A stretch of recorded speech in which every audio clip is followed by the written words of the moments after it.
Chapter 4 of The Guardian by Nicholas Sparks.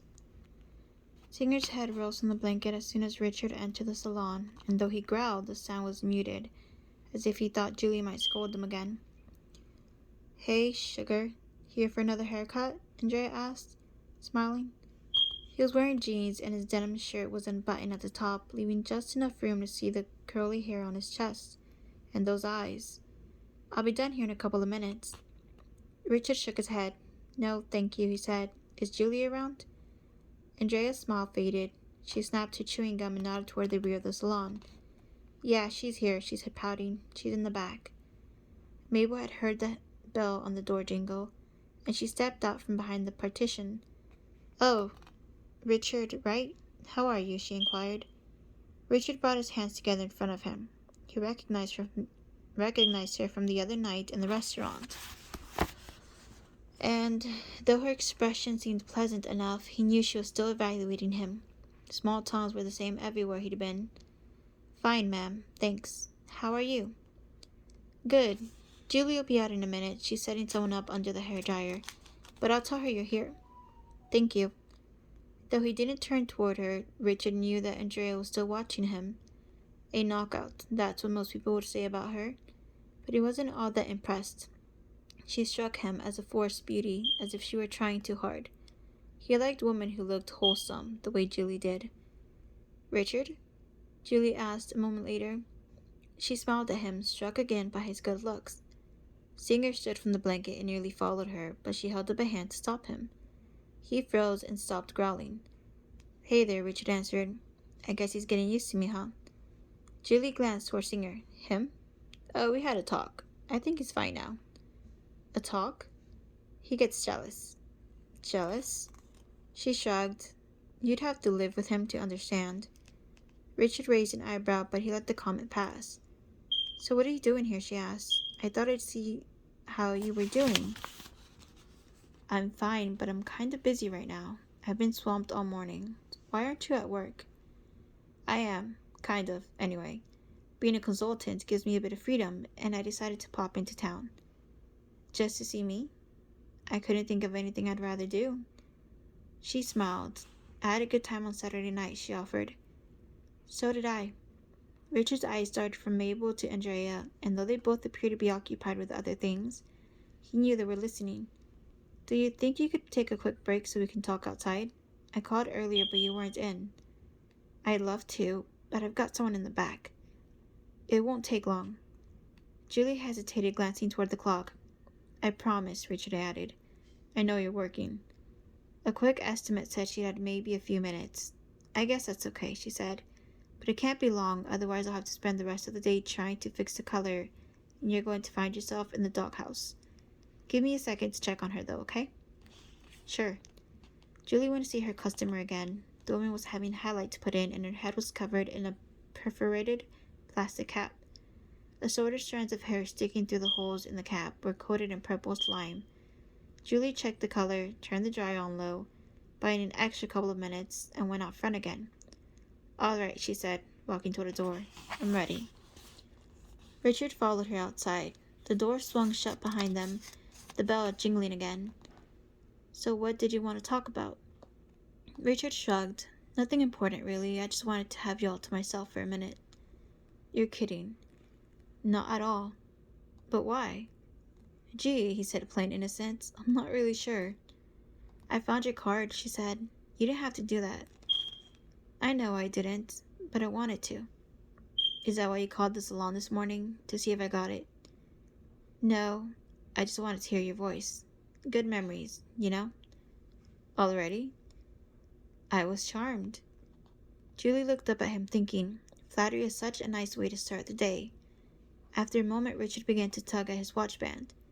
"But actually, besides wanting to see you, there is another reason I came by." "Oh, I get it. Now that I'm all buttered up, the truth comes out, huh?" He laughed. "Sort of. The truth is, I wanted to see if you'd like to go out again this Saturday." Saturday. Julie remembered with a pang was supposed to be dinner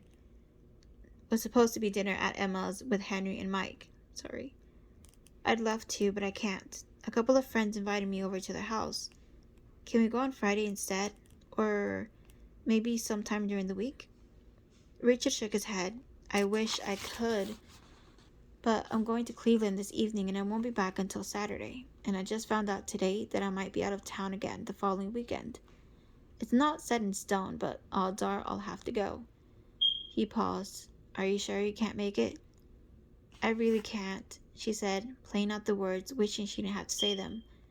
They're good friends. I can't pull them off at the last minute. For an instant, an unreadable expression crossed Richard's face, but just as quickly as it had come, it was gone. Okay, he said. I'm sorry, she said, hoping he knew she meant it. Don't worry about it. He seemed to look into the distance before focusing on Julie again. Look, these things happen. It's no big deal. But you won't mind if I give you a call in a couple of weeks, when I get back, I mean? Maybe we could arrange something then. A couple of weeks? Well, hold on, Julie said. You could always come to the dinner with me. I'm sure my friends wouldn't mind. Richard shook his head. No, they're your friends, and I'm not real good at meeting new people. I never have been. Shy, I guess. And I don't want you to have to change your plans. He smiled before nodding toward the salon. Listen, you made me promise not to keep you, and I'm the kind of guy who keeps his word. Besides, I've got to get back to work too. He smiled again. You look great, by the way. As he turned to leave, and before she could stop herself, Julie called out, Wait. Richard stopped. Yes? They'd understand, wouldn't they, she thought. Well, if you're not going to be in town next week, maybe I can change my plans. I'll talk to Emma. I'm sure she won't mind. I don't want you to have to break your date. It's not that big of a deal. We get together all the time. You sure? He asked. Yeah, I'm sure. He met her eyes staring as if he were seeing her for the first time. That's great, he said, and before she realized what was happening, he leaned in and kissed her. Not hard, not too long, but a kiss nonetheless. Thank you, he murmured. Before she could think of anything to say, Richard turned and started down the sidewalk. All Julie could do was watch him go. Did he just kiss her? Mike asked, his mouth hanging open. Earlier, he'd been standing at the open bay of the garage when he'd seen Richard walking up the street. He'd watched Richard walk in alone. He'd watched Julie and Richard walk out together. And Henry had walked up just as Richard was leaning in to kiss Julie. That's what it looked like to me, Henry answered. They don't have to know each other. They don't even know each other. My bad. They do now. Thanks, Henry. You're making me feel a whole lot better. Do you want me to lie to you instead? Right now, I think I would, Mike mumbled. All right, Henry said, thinking about it. That fella sure is ugly. At Henry's comment, Mike put his head in his hands. Once inside, Julie went back to her client. I thought you'd forgotten about me, the woman complained as she lowered her magazine. Julie checked the color on a few strands of hair. Sorry about that, but I was watching the clock. It looks like you've still got a couple of minutes, unless you want it this dark. I think it should be lighter, don't you? I think so. The woman went on about the exact color she desired. Though Julie knew she was speaking, she wasn't concentrating on what the woman was saying. Instead, she was thinking about Richard and what had just happened outside the door. He'd kissed her. It wasn't a big deal, of course, not in the grand scheme of things. Yet, for some reason, she couldn't stop thinking about it. Nor did she know exactly how she felt. The way it happened had been so what? Forward, surprising. Julie went to the sink and searched for the right shampoo, still trying to figure it out when Mabel walked up. Did I just see what I thought I saw? She asked. Did you just kiss him? Actually, he kissed me. You don't look too happy about it. I'm not sure whether happy is a word to describe it. Why? I don't know, Julie said. It just seemed... She trailed off, still looking for the right word. Unexpected, Mabel offered. Julie thought about that. Though it was forward, it wasn't as if he'd gone too far with it. And she did find him attractive. She did agree to go out with him, so she wasn't sure if surprised was the right word. At the same time, she also knew that if he'd done it after the date next Saturday, she probably wouldn't have been questioning it at all. Next Saturday, she might have been insulted if he hadn't tried to kiss her. So why did it feel as if he just crossed the barrier without asking her permission first? Julie shrugged. I guess that's it. Mabel studied her for a moment. Well, I'd say that means he just had as good of a time as you did, she said. Though I'm not really all that surprised. He's obviously given you the full court press. Julie nodded slowly. I guess. You guess? He also left a card on my porch. I found it this morning. Mabel raised her eyebrows. You think it's too much? Julie asked, considering I just met him. Not necessarily, but it might be. Oh, I don't know. He might be the kind of guy who knows what he wants, and when he finds it, he goes after it with gusto. I've met lots of men like that. They have their appeal, and you are quite the catch, you know. Julie smiled. Or, then again, Mabel said with an elaborate shrug, he might be bonkers. Thanks a lot. No problem, but either way, all I can say is welcome back to the wonderful world of dating. Like I tell everyone, it's never boring, is it?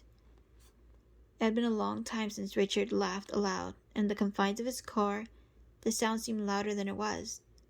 He gets jealous, Julie had said about her dog, as if she honestly believed he was human. Cute. Their evening together had been wonderful. He'd enjoyed her company, of course, but what he'd come to admire most was her resilience. Her life had been hard, and most people would have been marked by bitterness or anger, but he'd seen no traces of that on their date. She was also lovely, the way she smiled at him with almost childlike excitement, and the look of struggle as she debated whether to break her plans with her friends. He felt as if he could watch her for hours and never grow tired of it. I had a good time on Saturday night, she had said. He was almost certain that she had, but he'd had to see her today to make sure. The mind can do funny things on the day after a date, he knew. The questions, the worries, the concerns. Should he have done this? Should he have said that? Yesterday he recalled the date in detail, remembering Julie's expressions and trying to discern any hidden subtext in her statements suggesting that he'd done something wrong. He'd stayed awake, unable to sleep, until he'd finally had to write a note and drop it off for her to find in the morning. But he need not have worried. They'd both had a good time. No, a great time. Ridiculous to have even considered that he might have been wrong about it. His cell phone rang and he checked the caller ID. Blanton from work. The foreman, no doubt, offering more bad news about the schedule, about falling behind, about cost overruns, delays. Blanton always had bad news. The bearer of bad tidings. Depressing, that one. Said he cared about his men, but what he really meant was that he didn't want them to work hard. Instead of answering, he summoned Julie's image again. It had to have been fate, he thought, meeting her the way he had. There were 1,000 other places he could have been that morning. He wasn't due for another haircut for a couple of weeks, but he'd pushed through the door of the salon as if guided by an unknown force. Fate. The cell phone rang again. Yes, the date had gone well, but there was one thing. Today, toward the end. Maybe he shouldn't have kissed her. It wasn't as if he'd planned to kiss her, but he'd been so excited, so elated when she broke off her plans in order to see him again. It just happened. A surprise for both of them, but was it too much too soon? Yes, he decided it probably was, and he regretted it. There wasn't any rush here. It would be better to take it easy the next time he saw her. Give her a little space.